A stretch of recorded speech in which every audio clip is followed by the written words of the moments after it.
안녕하세요. 성주입니다. 오늘 주제는 건강과 다이어트에 대한 이야기예요. 제 첫 영상에서도 말씀을 드렸었는데요. 많은 구독자께서 건강한 요리, 비건 요리, 다이어트에 좋은 요리에 대해서 올려달라고 요청도 해주셨어요. 오늘 첫날인데요. 저희 집에 놀러 왔다 생각하고 제 얘기를 좀 들어주세요. 얘기 끝나고 한 가지 채소 요리 보여드릴게요. 한 6년 전쯤에 오래된 친구를 만났어요. 그런데 그 친구는 의사와 약사를 대상으로 건강에 대한 교육 컨설팅을 하고 있다고 얘기를 했어요.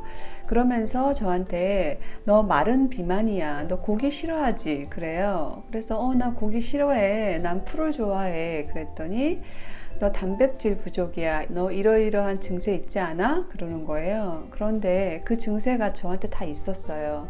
갱년기인가 이렇게 생각하던 그런 증세였거든요. 그러면서 식단을 저한테 짜줬어요. 아침에 히포스프를 먹고, 히포스프는 히포크라테스가 암 환자들 치료식, 예방식으로 개발한 메뉴잖아요. 여러분들 아마 많이 아실 거예요. 히포스프와 삶은 계란을 3개 이상 먹어라. 그리고 점심 저녁에는 고기하고 생선을 챙겨 먹어라. 그랬어요. 제가 또 그런 말 엄청 잘 듣거든요. 그래서 한 2, 3년을 정말 열심히 그렇게 먹었어요.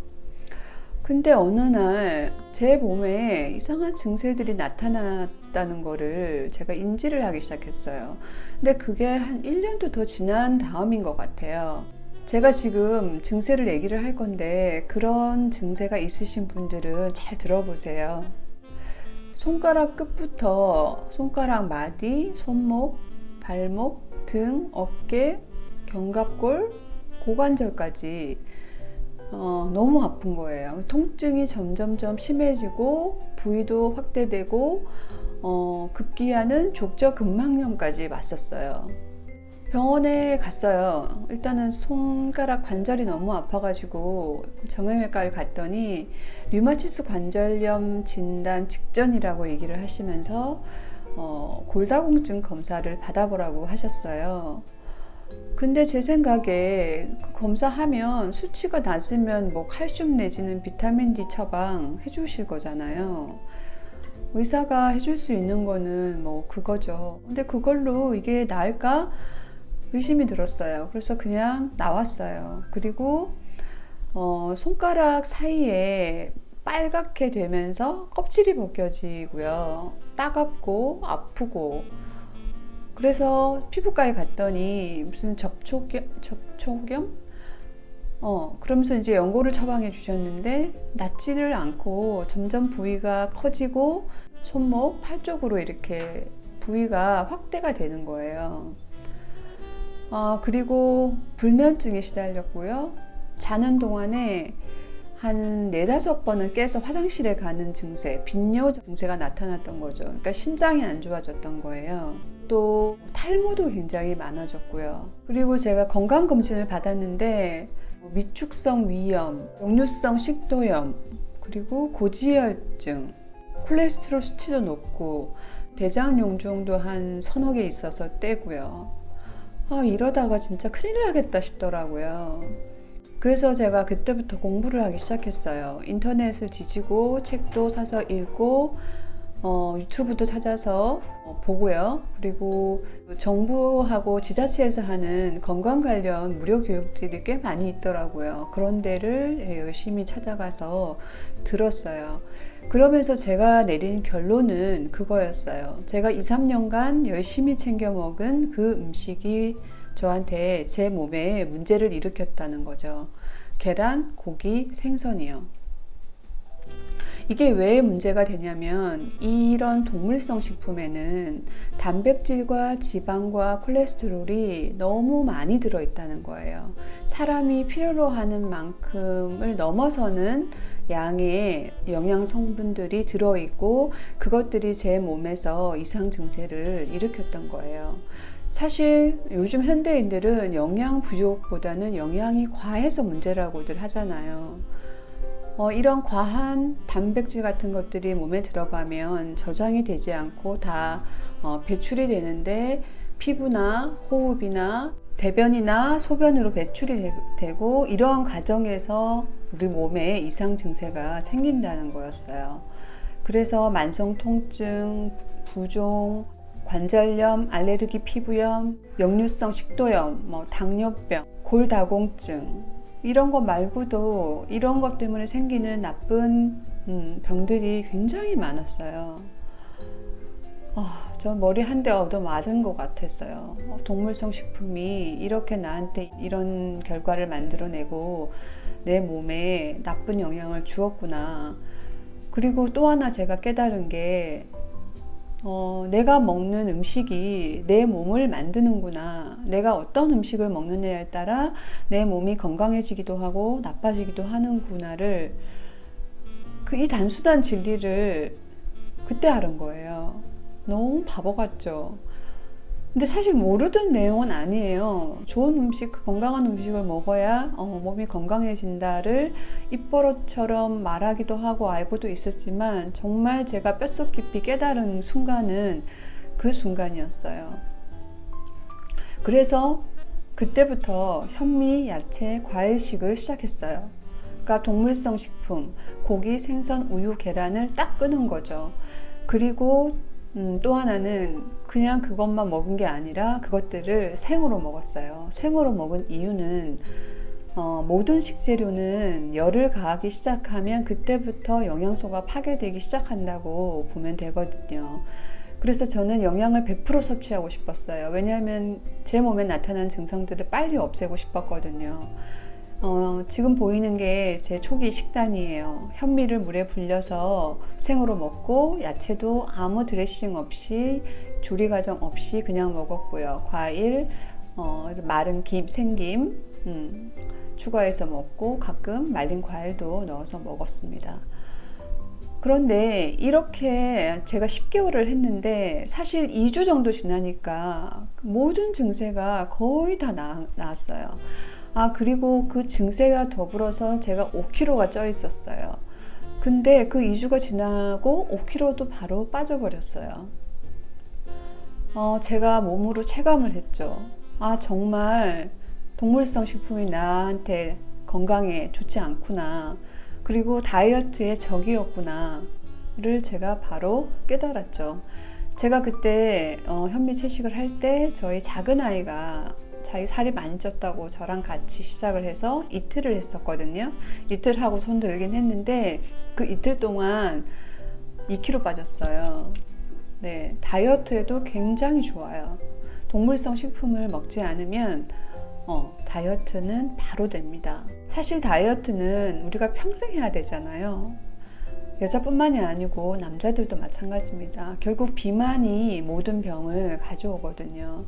근데 운동을 해서 다이어트를 한다 하면 좋은데 운동을 해서 소비되는 칼로리는 굉장히 적어요.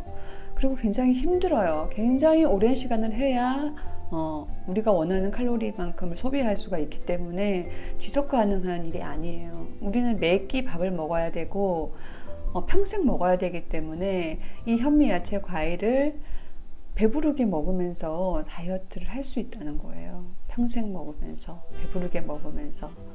예, 이거 굉장히 중요한 포인트예요. 그리고 건강하게 살 수 있다는 겁니다. 제가 현미 채식을 한다고 그러면 사람들이 가장 많이 하는 질문이 그거예요. 그러면 단백질은 뭘로 섭취해요? 그렇게 물어요. 그런데 사람 몸이 필요로 하는 단백질이 얼마나 된다고 생각하세요? 우리가 전체 칼로리를 100으로 봤을 때 필요 칼로리 대비 필요한 단백질은 7% 이하라고 얘기해요. 전문가들은 5%에서 7% 사이를 얘기를 해요.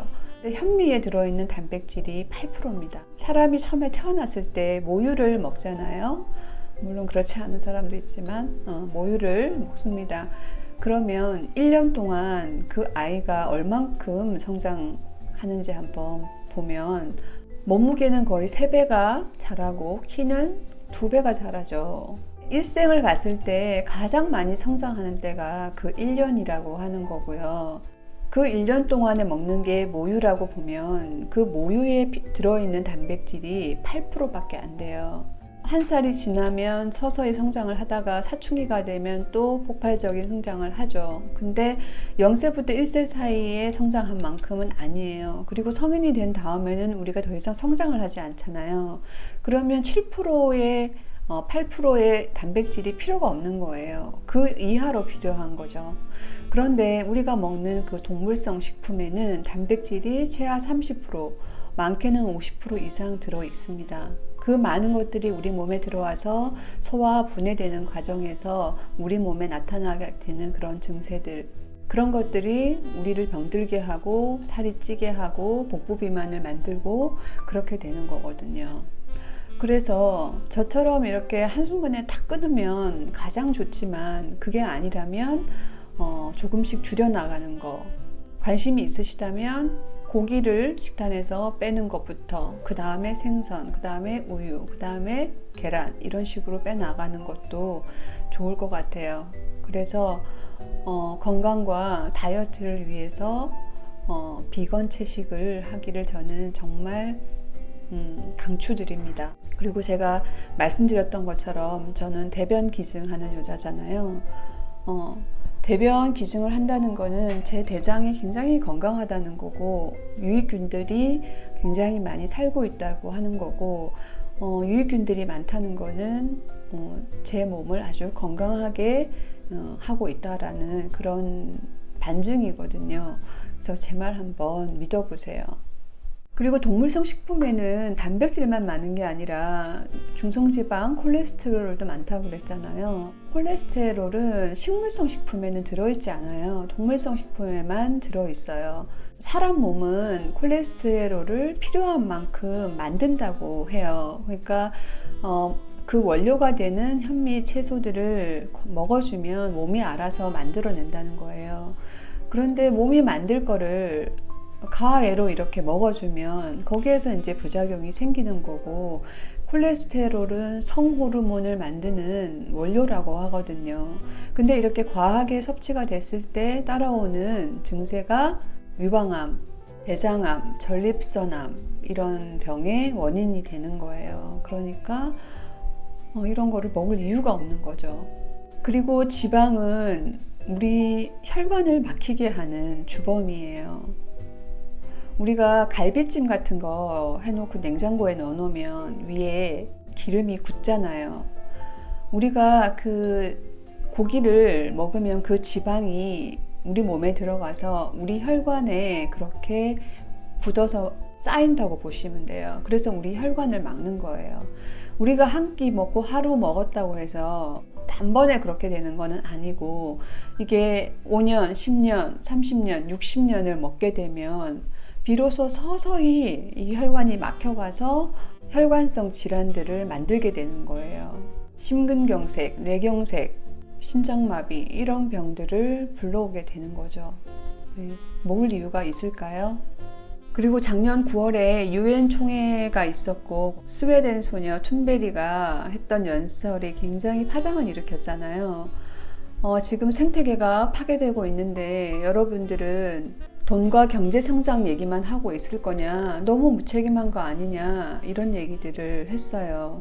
지금 지구 온난화 문제, 생태계 파괴 문제가 굉장히 심각하잖아요. 지금 열대우림, 아마존, 이런 생태계가 굉장히 훼손이 되고 있잖아요.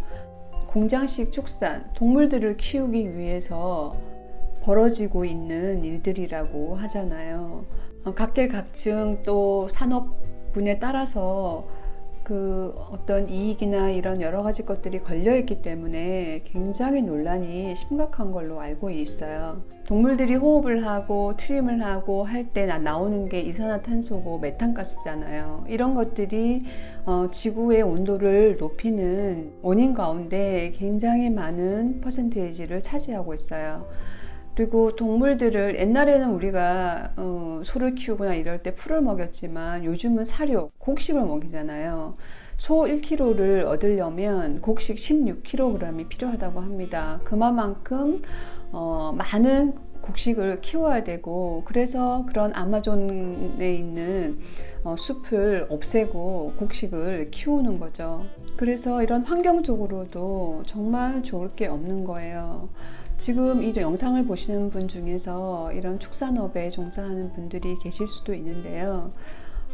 저는 예전에 우리가 70년대, 80년대까지 했던 그런 방식으로 가축을 키우는 거는 네, 너무 좋아요. 그런데 지금처럼 우리가 먹기 위해서 무절제한 방식으로 자연을 훼손하면서 사람 몸에 나쁜 GMO 콩이나 곡식을 먹여가면서 그렇게 산업적으로 키우는 거는 저는 반대예요. 그리고 건강에도 너무 나쁘고요. 결국은 이게 지구도 망치고 사람도 망치는 그런 길이라고 저 또한 생각하거든요.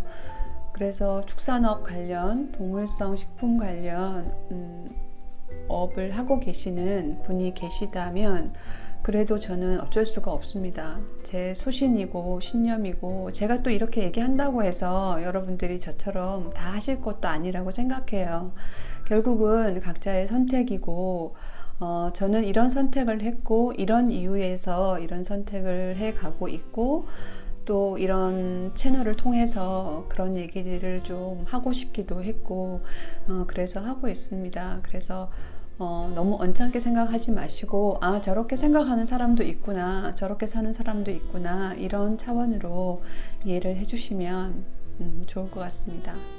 첫날에 너무 길게 얘기했죠. 이 정도로만 하고요. 앞으로도 건강과 다이어트에 대한 요리 얘기 하나씩 하면서 이런저런 얘기도 하도록 하겠습니다. 오늘 제가 보여드릴 요리는 아니고 그냥 반찬. 저는 집밥을 좋아하고요. 한식을 굉장히 좋아해요. 그래서 오늘 제가 보여드릴 반찬은 흔한 시금치 무침입니다.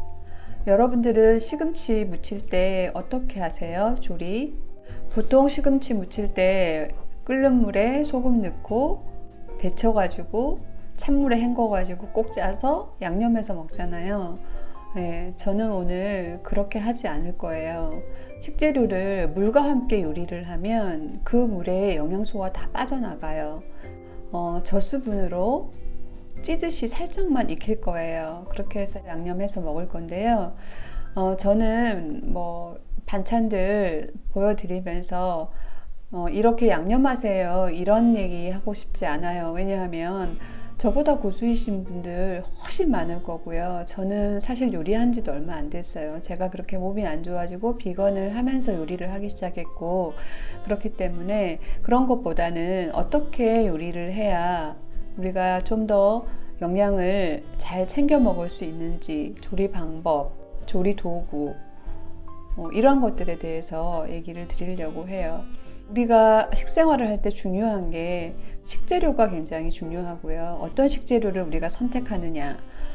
저는 유기농, 친환경, 무농약 기준에서 구입을 하고 가능하면 노지에서 자란 것을 구매를 하거든요. 유기농 식재료를 구입을 하고요.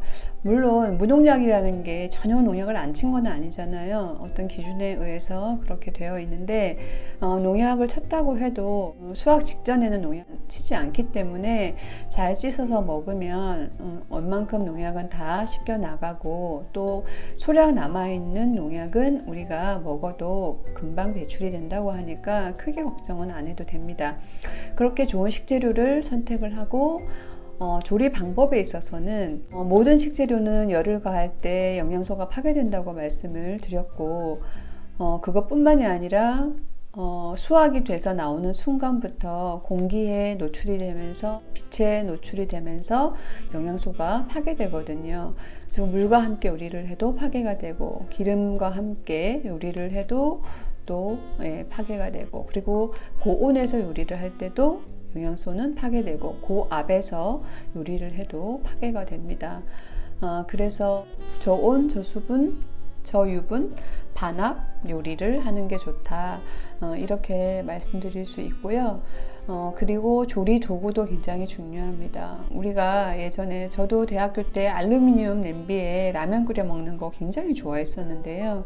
그 알루미늄 경금속이지만 경금속은 몸에 들어가면 웬만큼은 배출이 된다고 해요. 근데 필요 이상 먹으면 몸에 쌓이고 치매 환자의 뇌를 열어보면 알루미늄이 굉장히 많이 쌓여 있다고 하는 그런 뉴스들도 많이 나왔었어요. 알루미늄 열을 가하면 그것들이 녹아서 빠져나와요. 그래서 알루미늄 쓰시는 분들은 하지 마세요. 그리고 프라이팬이나 냄비들도 스테인리스로 쓰시는 게 가장 건강합니다. 코팅팬 쓰시면은 안 되고요. 논란의 여지는 있습니다만 코팅제가 열을 가하면은 과불화옥탄산이라는 화합물이 나온다고 하죠. 요즘은 그렇게 되지 않는 코팅제를 쓰고 있다고는 하는데 다 그런 건 또 아닐 거고요. 논란의 여지는 분명히 있습니다. 그런 거를 사용할 필요가 없죠. 그런 과불화옥탄산이라는 화합물은 내분비 교란을 시키는 그런 원인이 되고 발암물질이 된다고 하는 보고서도 굉장히 많거든요. 그래서 코팅팬, 그리고 전기 압력솥도 마찬가지예요. 내솥은 코팅되어 있는 게 많죠. 그리고 고압으로 요리를 하잖아요. 고압으로 요리를 하면 영양소 파괴가 많습니다. 그래서 저는 밥도 냄비에다가 냄비밥을 해서 먹습니다. 조리 도구도 굉장히 중요합니다. 그러면 시금치 무침 보여드릴게요. 시금치는 뿌리의 영양이 제일 많잖아요. 여기가 제일 맛있어요. 그러니까 뿌리 버리지 말고 보기 싫은 부분만 다듬어서 한 입씩 이렇게 뜯어줍니다. 그리고 물 받아서 한 4번 정도 씻고요. 물기 묻은 채로 이렇게 냄비에 담아줍니다. 여러분들이 하는 방식으로 끓는 물에 데치고 나면 그 물 색깔 보셨어요? 초록색이잖아요. 그 초록색이 비타민이에요. 그리고 미네랄도 그 물 속에 다 녹아 있는 거예요. 그리고 데친 다음에 찬물에 또 헹구면 그 물에 또 영양소가 마저 달아나 버리는 거예요. 그래서 나물 요리할 때 끓는 물에 데치지 않고 씻을 때 묻어있는 물 정도로만 살짝 익히면 됩니다. 냄비를 기울여 보면 물이 한 2-3스푼 정도 있어요. 이 정도로 충분합니다. 뚜껑을 닫고 익힐 겁니다. 중불에 올렸어요. 이 냄비는 한 86도가 되면 이 베이퍼가 울려서 딸깍딸깍 소리를 낼 거예요. 그러면 저는 불을 끌 겁니다. 86도가 되면 울리는 이유가 제가 아까 식재료는 열을 가하면 영양소가 파괴된다고 말씀드렸고요. 93도가 되면 급속도로 파괴가 된다고 해요. 그래서 이 냄비는 86도가 되면 알려줍니다. 그러면 불을 끄게 되고요. 영양소가 덜 파괴되겠죠. 영양소가 덜 파괴된다는 말은 더 맛있게 요리를 할 수 있다라는 그런 의미예요. 이 요리에서 제가 드리고 싶은 핵심은 채소는 물과 함께 익히지 않는다. 물론 찌개나 국을 끓일 때는 또 다른 얘기죠. 어쨌든 물과 함께 요리를 하면 그 물에 영양소가 다 빠져나간다 입니다. 그래서 여러분 냄비에서 익힐 때는 시금치 향이 올라오면 불을 끄시면 됩니다. 그래서 여러분이 물에 데쳐서 무친 거하고 저처럼 저수분으로 익혀서 맛을 한번 비교를 해보시면 금방 알 수 있어요. 끓는 물에 야채를 데치면은 빠져나가는 영양소가 비율로 따지면 80% 정도 돼요. 그러니까 섬유질만 남긴 채로 드시는 거예요. 그래서 양념을 듬뿍 해야 맛이 있어지는 거죠. 그래서 이렇게 저수분으로 찌면 양념을 조금만 해도 맛있어요. 시금치에는 단백질도 30%나 들어있어요. 그리고 비타민, 미네랄, 섬유소, 항산화 성분, 알 수도 없는 영양소가 굉장히 많이 들어있습니다. 그 영양소를 온전히 다 챙겨 먹어야죠. 그래서 생으로 먹는 게 가장 좋다고 말씀드렸었잖아요. 진작 먹어볼 걸 중간에 열어서 먹어봤어요. 달콤하고 짭짤한 맛도 나고요. 고소하고 수분도 굉장히 많고 너무 맛있어요. 아직 시금치 제철이니까 샐러드처럼 드레싱 없이 천천히 씹어서 드셔보세요. 제 말이 어떤 말인지 아마 아실 거예요. 익는 동안 대파 흰 부분 반대에 가늘게 썰겠습니다. 취향에 따라서 대파 싫으시면 안 넣으셔도 되고요. 저는 파랑 마늘을 좋아하기 때문에 파도 가늘게 썰고,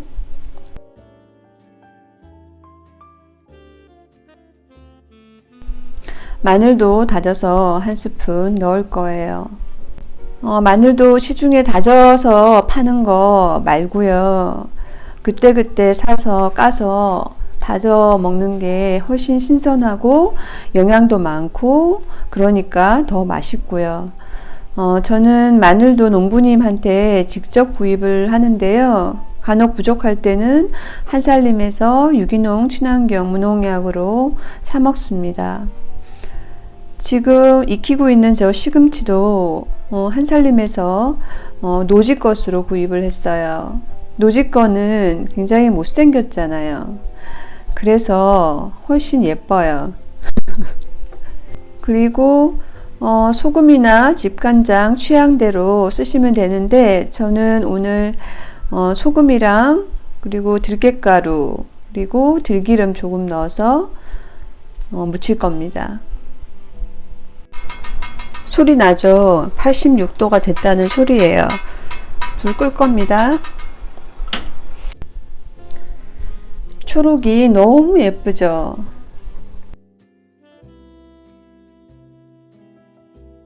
시금치는 숨만 죽으면 되니까요. 이렇게 살짝 뒤집어 놓겠습니다. 찬물에 넣고 다른 그릇에 물 빼고 할 필요가 없어요. 냄비째로 양념하시면 돼요. 대파랑 마늘 넣고 천일염 조금 넣고요. 농부님한테 제가 직접 사서 볶아 놓은 통깨도 넣고요. 깨소금으로 넣고 싶으시면 또 그렇게 하셔도 돼요. 전 둘 다 넣고요. 통후추 넣어야 되는데 오늘 없어서 그냥 가루후추 넣습니다. 그리고 들깨가루, 오메가3가 많으니까 드시는 거 추천해요. 근데 나중에 말씀드리겠지만 너무 자주 많이 드시는 거는 조금 조심하셔야 돼요. 지방 성분이 식물성이라도 많거든요. 그리고 들기름 살짝 넣어요. 그리고 손으로 살살 묻혀주면 되는데요. 저는 뜨거워서 젓가락으로 살살 묻혔습니다. 맛을 한번 볼게요.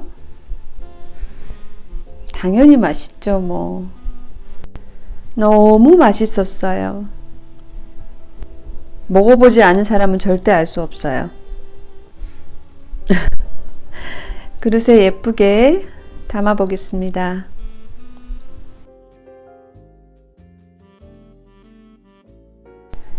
네, 뿌리 부분 버리지 말라고 아까 말씀드렸었는데요. 그대로 이렇게 익혀서 묻혔습니다. 드셔보시면 정말 이 부분이 맛있어요.